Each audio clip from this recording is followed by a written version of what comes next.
Broadcasting from Constitution Hill in very chilly Johannesburg, I have to tell you. It's very cloudy out there. It's not so warm, but we found ourselves inside the magnificent buildings here at Constitution Hill. We're at the Constitutional Court now, and this, of course, is the court of the country where many cases are heard when it comes to the Constitution, but we're going to talk about that in a short while. Just let's talk you back a little bit on South Africa's Constitution. We had 4 constitutions. The first one was in 1910 when the country became a union. Second came in 1961. Then in 1961, when South Africa was declared a republic, the government adopted the second constitution. Then in 1983, government passed the third one, and the current one was adopted in 1994, the one that we still has now, and it's been hailed as one of the most progressive constitutions in the world by global standards.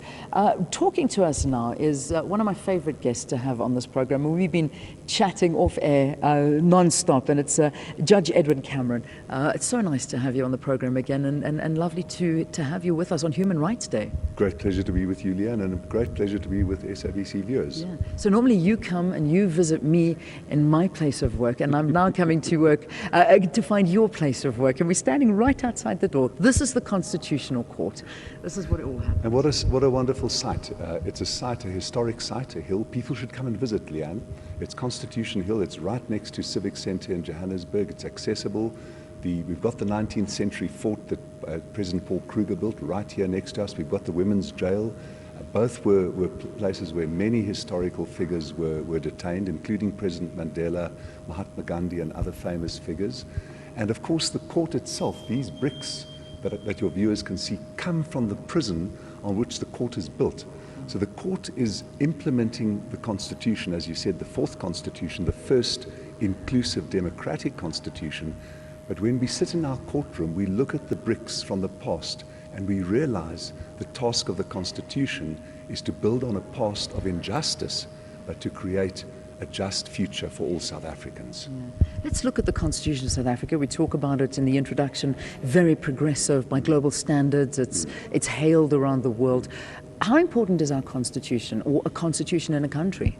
Well, our Constitution is particularly important because South Africa is so diverse. We came from a fractured history, a history of injustice. But the Constitution represents our deal with each other, with the values that we're going to work with, the values we're going to aspire to, and the mechanisms through which we're going to implement those values. So I think for South Africans, us as South Africans, so different, so diverse from this very harsh history, our Constitution is particularly important. And the important thing about our Constitution is that after 20 years, it's no longer an infant. We can say that we've got 20 years of tough, harsh constitutional history in which the Constitution has been working quite well. Yeah. Some people criticize it. Some say it's too lenient, it's open to manipulation. Your response to something like that? I don't think that's correct, Leanne. I think that our Constitution fails people because we aren't implementing it enough. I don't exclude judicial officers, but I also include other people involved with the administration of justice, prosecutors, detectives. We're not serving our people well enough. But the actual Constitution's mechanisms and values, those I think are absolutely first rate, and we shouldn't tinker with them. 20 years in democracy, that's what we are celebrating this year. But at the end of the day, a lot of people are still complaining, a lot of people saying that, we haven't come far enough, and that there are still people who don't have that basic human right to education, to, running water, to basic toilets, and we're still using bucket systems around the country. These are some of the basic human rights that we are entitled to. Again, let's get your perspective on that. Leanne, I think the point is that we haven't gone as far as we should have, but I don't think that we should overlook what we have achieved. We've achieved very considerable. We've got a constitution that's democratic, a constitution that's functioning, a constitution that aspires to the right values. We've come a long way. Our country is very different from 20 years ago. But the fact is that we haven't achieved what the Constitution envisages. There's still people living without dignity.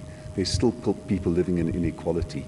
So in fact, we haven't achieved all that we should have achieved, and that should be our commitment for the next 10 and 20 years, to do better than we have done, because we can do better than we have done. All right. Just to wrap this, I want to find out from you, what is your favorite constitution?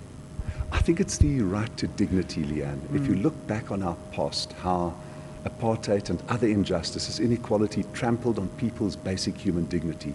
The right to dignity is the central right in our Constitution, and I think correctly so. All right, Judge Edwin Cameron, thank you very, very much for talking to us here on Morning Live and on this Human Rights Day. Live coming to you from Constitution Hill at the Constitutional Court. That's where we are this morning, and I couldn't think of a more fitting place to have this morning's broadcast coming from. All right, let's